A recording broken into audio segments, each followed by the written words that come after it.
It's the late 70s in Enfield, North London. Rows of drab-looking houses make up what's known as Green Street. Inside one of those homes, two young girls are being asked about a story that has already made headlines and shocked the nation. The story contains what we might call supernatural disturbances. We're talking about moving objects, things flying around the room, knocking inside the walls, contact with an out-of-this-world entity. A policeman who went around to investigate said these exact words in his report. "I then saw a chair slide right across the floor. He could offer no explanations as to how this happened. No one ever has. And more frightening things happened."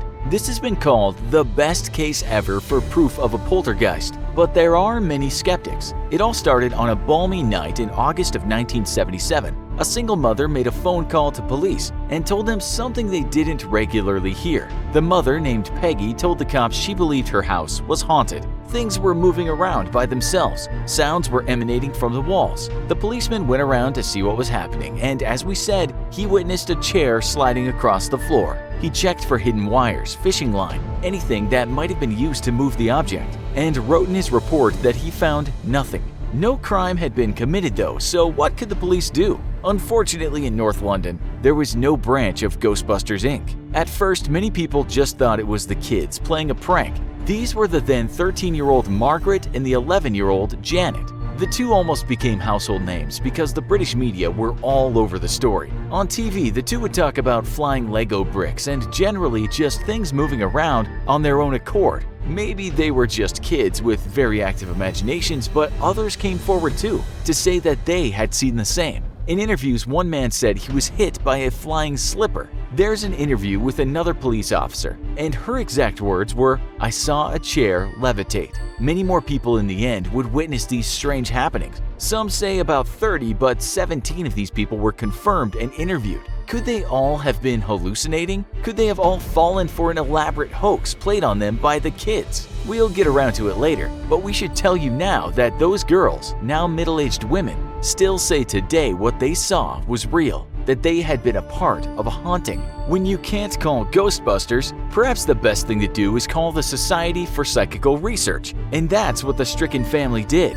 A member of that society and a paranormal investigator would spend a lot of time in that house. His name was Maurice Grosse. He didn't have to be there long to claim that he was dealing with perhaps the best case this century, maybe of all time, of a poltergeist. It wasn't long until he was conversing with the spirit using a knocking system, one knock for yes and two for no. But surely some prankster kid could have been doing the knocking. Oh yes, there were plenty of skeptics, but also a lot of rational thinking people whose minds were blown. It's written that during the investigation, Grosse and his partner Guy Lyon Playfair logged over 2,000 instances of what one might call paranormal activity. Moving chairs seemed to be a favorite, but the pair also noted drawers just opening and closing by themselves, toys flying around the room, things just flipping over, and even pools of water forming for no reason. We should say, as the family, including two young sons, had relatives on the street, when things got too bad, they stayed elsewhere. In November, the mother became quite upset. Her daughter's bed had been upturned in the night, throwing the young girl to the floor. Okay, enough is enough, thought the mother. She said out loud that she wanted to know what was going on. She left a notepad and paper on the table. In the morning, this is what was written on that pad: "I will stay in the house. Do not read this to anyone, or I will retaliate." It just got worse. The kids were now being knocked out with Valium to help them sleep. They often just crouched in corners, slept on tables even, because time and again, they'd be found in the morning flipped out of bed, sometimes violently.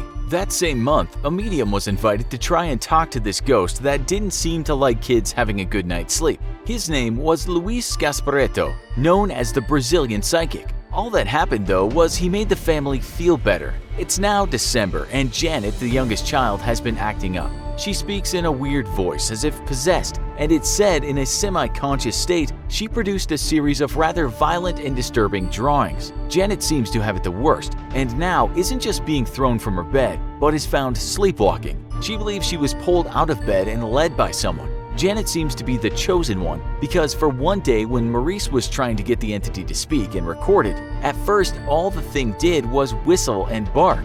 But then Maurice got a shock because Janet then started speaking like an old man. She said her name was Joe Watson. All this was recorded. A few days later, and a William Bill Wilkins makes an appearance through the girl. The investigators asked what happened to him, and he replied, "I went blind and I had a hemorrhage, and I fell asleep and I died on a chair in the corner downstairs." Maybe that explains the dislike of chairs. It's almost 1978 now, but something special is going to happen just before Christmas. Two independent witnesses explained how one night, books, cushions, pillows started flying around Janet's bedroom. Here, the spirit through Janet said David should get away and the door should be locked. But from the street, a woman was walking past the house. Her name was Hazel Short. In a statement, she said, "When I looked up, a candy-striped pillow hit the window as well. That came after the books, and I don't know if I was frightened or not, just fascinated. The windows were still closed. Then after a little while, I saw Janet. She then said she saw the girl levitate. In her exact words, she said she saw Janet going up and down as though someone was just tossing her up and down bodily in a horizontal position, like as if someone had got a hold of her legs and back and throwing her up and down. Another man saw the same thing, but again, was this little girl just very good and making things seem a certain way? Many more people visited that house, and from all over the world. It was a big case, only because respected people had all witnessed these strange things, not to mention police reports stating objects moved in front of officers. The American magician and paranormal researcher called Milbourne Christoph went over to London, but he was part of a group that believed this was a giant hoax created by smart or even crazy kids. They'd have to be slightly mad to do what happened on their mother's birthday on January 15th. The oldest sister went to the bathroom and came out upset. Someone had written SHIT on the wall, and it had been written using human excrement.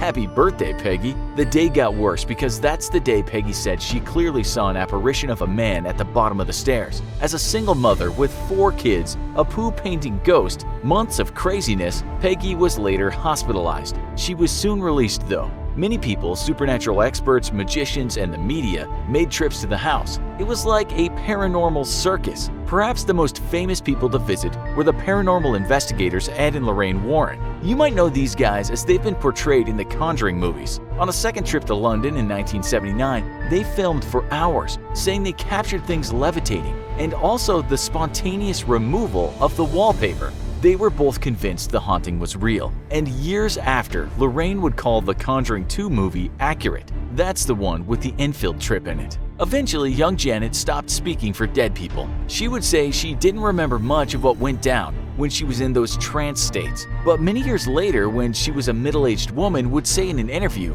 "I know what happened, and I know what was real. I don't care what others think. I know what was real." Her sister would back her up, and looking at the two women, it would be hard to accuse them of lying. Still, they both admitted at times playing up for Maurice and his team because they liked the attention, but they said this was only about 2% of the occurrences. They said they felt bad if nothing happened, and someone had come to visit, so a few occasions did cheat somewhat. There have been many skeptics, of course, with that American magician saying the kids were behind it all. He once said the poltergeist was nothing more than the antics of a little girl who wanted to cause trouble and who was very, very clever. Others said Janet was very smart and was able to do amazing things with her voice, which is possible but not easy without training. Many came forward and said that it had all been a hoax, just a very good one. But then there are just some things that still stand out. Did the kids really go to all that trouble to flip out of the bed?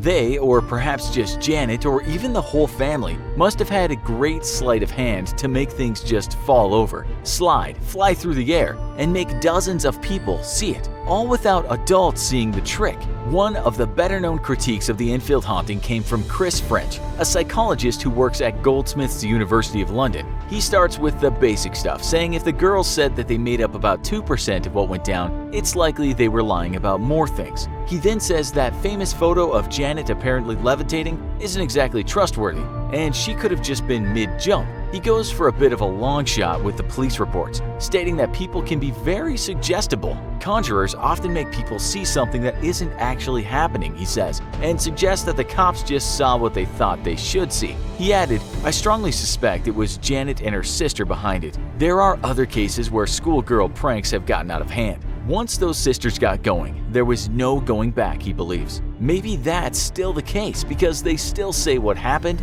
happened. Another point is that they seemed so scared at times. Were they incredibly good actresses, these two children? That's what one newspaper reporter said when he visited the children during the hauntings. "You had to see it to believe it," he said. "They were petrified. They were so frightened." He was one of the believers, of course. And this is what one of the police officers said in an interview rather than an official report when talking about the moving chair. "It came off the floor, maybe a half an inch I should say, and I saw it slide off to the right about 3.5 or 4 feet before it came to a rest." Could suggestibility move a chair 4 feet? 1 inch perhaps, but across the room? Nonetheless, time and again skeptics have debunked the paranormal story, with one of them recently stating in The Guardian that none of the occurrences happened under controlled circumstances. "Expectations can fuel perception," said that writer, "and people saw what they wanted to see."